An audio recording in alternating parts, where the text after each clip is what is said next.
Kisah Solana, blockchain yang cepat, murah, dan penuh drama. Solana sering dibilang Ethereum killer, tapi kenapa ada Solana? Siapa yang bikin? Dan apa yang bikin Solana beda? Solana itu cepat, murah, tapi bukan tanpa kontroversi.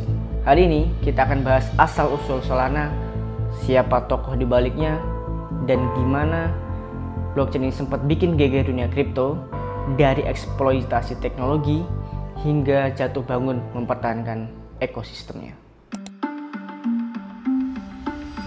Cerita Solana dimulai dari satu orang, Anatoly Yakovenko. Lahir di Ukraina, pindah ke Amerika, dan punya latar belakang sebagai engineer di Qualcomm, perusahaan teknologi komunikasi kelas dunia. Dari sana, Anatoly udah akrab sama dunia sinkronisasi waktu, jaringan komunikasi real time, dan optimasi hardware kelas tinggi. Tahun 2017, Anatoly mulai ngulik blockchain. Tapi makin dalam dia pelajari, makin ia frustasi. Karena transaksi butuh waktu, semua node harus sepakat dulu sebelum nulis data, dan semuanya numpuk di bottleneck konsensus. Semua blockchain itu lambat karena satu alasan, mereka nggak tahu waktu. Waktu di blockchain itu ambigu. Node A bisa bilang transaksi terjadi pukul 8, node B bisa bilang 8.03. Jadi semua harus berdebat dulu sebelum setuju mana transaksi yang sah. Anatoly lalu kepikiran, gimana kalau kita bisa bikin blockchain yang tahu waktu tanpa harus pakai jam global. Disinilah lahir konsep Proof of History, terobosan paling radikal sejak Nakamoto membuat Bitcoin.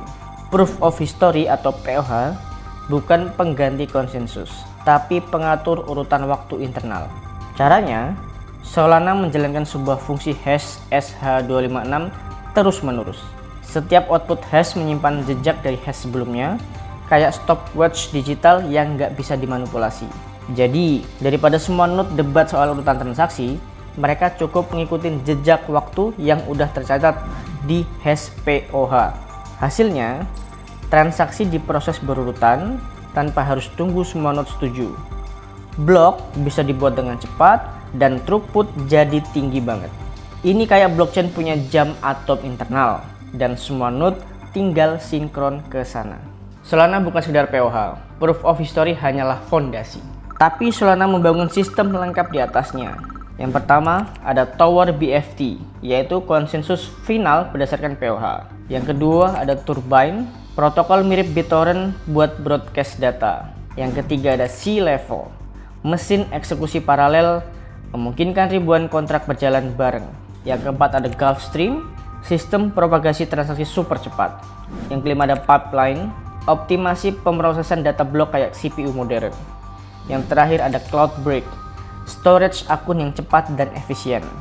Semua ini dirancang untuk satu hal, blockchain secepat internet. Dan semua itu dimulai dari satu pertanyaan gila tentang waktu. Anatoly sadar, sejenius apapun dia nggak mungkin bangun semua ini sendirian. Tapi dia punya dua senjata utama, visi besar yang beda dari blockchain lain, dan reputasi teknikal sehingga semua orang mau dengerin apa kata dia. Di tengah kegilaan bear market dan dunia kripto yang masih kecil, dia mulai menghubungi satu persatu teman lamanya. Bukan sembarang orang, ini teman-teman lama dari Qualcomm, tempat Anatoly dulu bekerja bikin sistem komunikasi untuk smartphone. Orang pertama yang diajak, Greg Fitzgerald, seorang genius software engineer, pemalu tapi punya pikiran yang tajam banget. Begitu Anatoly cerita soal ide blockchain 400 milisecond, mata Greg langsung berbinar. Dia langsung bilang, "Give me a weekend." Beberapa hari kemudian, Greg kembali membawa prototipe awal. Nama proyeknya Loom, cikal bakal dari Solana. Saat itu, semuanya cuma baris-baris kode di layar terminal, tapi rasanya kayak ngelihat masa depan. Lalu datang Raj Gokal, yang awalnya bukan dari dunia blockchain, tapi begitu dengar visi Anatoly, dia nggak cuma tertarik, dia jatuh cinta. Raj bukan engineer, tapi dia jago membangun komunitas, tim, dan membungkus teknologi rumit dalam bahasa manusia. Dia jadi partner yang ideal. Anatoly di belakang layar, Raj di depan panggung. Raj adalah alasan kenapa Solana bisa punya jiwa.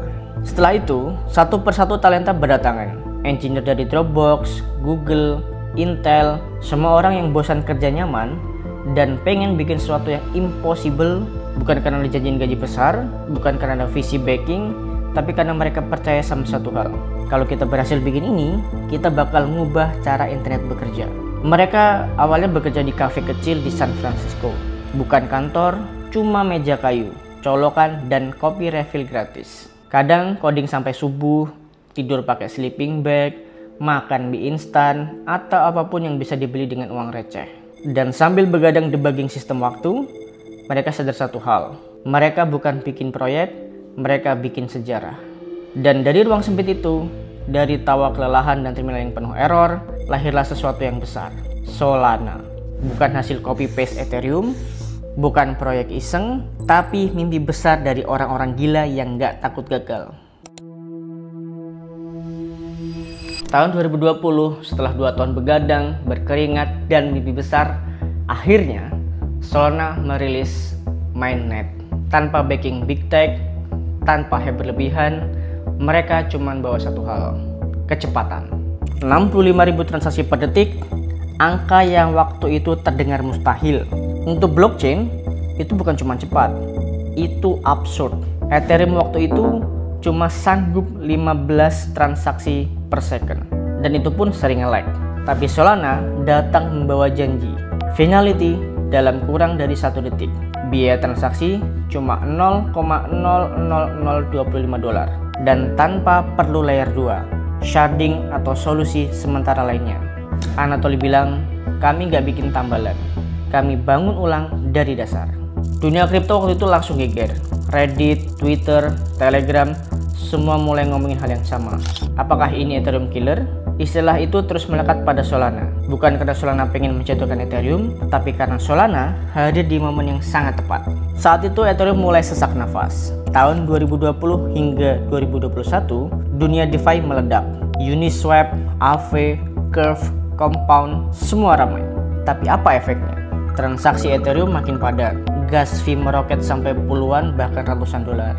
Developer frustasi dan pengguna banyak yang kabur. Lalu muncullah Solana, cepat, murah, dan bersih. Tanpa harus mikir nanti gasnya berapa ya, tanpa harus mikir kenapa pending terus. Proyek baru yang ingin tumbuh tapi nggak mau tenggelam di biaya mulai melirik Solana. NFT, coba di Solana. Game, coba di Solana. DeFi eksperimental, Solana jadi playground baru. Solana bukan cuma cepat, tapi bikin semua orang berani bermimpi lebih besar. Tapi di balik euforia itu, tantangan baru sudah mengintai. Karena makin tinggi Solana terbang, makin besar pula tekanan untuk membuktikan bahwa ini bukan cuma janji manis. Dan jalan di depan nggak akan mudah. Solana tumbuh terlalu cepat. Proyek berdatangan, komunitas makin ramai, venture capital mulai melirik, dan di balik layar, masalah baru sudah mengintai. Masalah-masalah yang muncul seperti kenapa transaksinya gagal, kenapa nggak bisa connect ke wallet, kenapa jaringannya mati. Pertanyaan-pertanyaan ini mulai muncul dan makin sering. Masalah dimulai dari ambisi itu sendiri. Solana didesain untuk jadi blockchain tercepat di dunia. Tapi untuk mencapainya, mereka harus bikin banyak kompromi. Proof of history yang unik tapi rumit, node yang butuh spesifikasi super tinggi, dan sistem paralel yang butuh sinkronisasi sempurna. Semua ini bikin Solana jadi canggih tapi rapuh. Tahun 2021, Solana alami satu krisis terbesarnya. Jaringan mati total selama 9 jam. Transaksi nggak bisa diproses, exchange stop penarikan, developer panik, komunitas bingung dan kecewa. Ini bukan sekedar bug, ini soal kepercayaan. Komentar salah satu user di Twitter. Bukan sekali, Solana sempat mati total beberapa kali dalam 2021 hingga 2022. Dan itu jadi bahan bakar buat kritik. Ethereum Maxis bilang, mau secepat apapun, percuma kalau sering mati. Solana bukan layer 1, itu data center terpusat. Solana mulai terdesak, harga Sol mulai drop, media mulai skeptis, apakah ini akhir dari Ethereum killer? Tapi Anatoly dan tim gak mundur. Anatoly sempat bilang, kalau kamu bikin sesuatu dari nol, kamu harus siap gagal di depan umum berkali-kali. Mereka anggap kegagalan ini sebagai biaya belajar, sebagai harga dari membangun hal yang benar-benar baru. Daripada kabur, komunitas Solana malah makin erat. developer bantu debug, validator tetap setia, investor yang percaya justru masuk lagi saat harga turun, dan perlahan Solana mulai stabil. Setelah badai, setelah jaringan mati berkali-kali, setelah gagal ditinggal banyak investor, Solana bangkit kembali. Saat pasar kripto masuk fase terburuk, bear market 2022 hingga 2023, banyak produk yang hilang, dana kering, tim bubar. Bitcoin from its November peak has lost 50% of its value, and a lot of people are talking about, I mean, in the equity market, people are talking about bear market maybe. In cryptos, people are talking about a crypto winter. Tapi Solana malah makin fokus. Anatoly dan tim kerja diam-diam tapi keras. Mereka meningkatkan sistem komputasi lokal atau local fee market, membuat tool developer yang lebih stabil, menyederhanakan node agar lebih mudah diakses, dan meningkatkan keandalan proof of history. Mereka belajar dari luka lama dan menambalnya dengan fondasi yang lebih kuat. Tahun 2023 akhir, kripto mulai bangkit, dan tanpa banyak sadar, Solana siap lebih dulu. Tiba-tiba, DEX seperti Jupiter dan Orca meledak volumenya. Meme coin seperti Bong dan Wave menciptakan kegilaan baru. Solana Mobile merilis Saga Phone, ponsel khusus kripto. Dan tentu saja, Solana Pay yang bikin Visa melirik. Volume naik, developer balik, retail mulai FOMO. Ini bukan cuma comeback, ini pembuktian. Ucapan dari holder Solana yang bertahan sejak 2021. Hari ini, Solana udah berhenti menyebut diri sebagai Ethereum killer. Kenapa? Karena mereka sadar ini bukan perlombaan untuk membunuh, tapi untuk membangun. Membangun sesuatu yang cepat, murah, terbuka, dan bisa diakses miliaran orang. Bukan cuma kripto native. Dan itulah Solana sekarang. Bukan hanya jaringan, tapi gerakan. Yang bangkit dari luka, yang berani beda, yang tetap percaya saat dunia meragukan. Hari ini, Solana bukan sekedar penantang Ethereum. Dihadir dengan karakter unik, cepat dan murah, lingkungan DeFi aktif, NFT berkembang, ada MATLabs, Pengu, Tensor, dan lain-lain, komunitas developers yang kuat, dan fokus ke adopsi nyata, Solana Pay, Mobile, dan Real World Assets. Solana bukan cuma soal transaction per second, tapi soal desain baru blockchain dari dasar yang nggak ikut arsitektur EVM, tapi berani bikin yang berbeda. Dan pelan-pelan dunia mulai melihat hasilnya. Kalau kamu suka konten dokumenter kripto seperti ini, like, subscribe, dan komen di bawah kira-kira project kripto apa lagi yang ingin kamu tahu kisahnya dan dramanya. So, see you on the next video.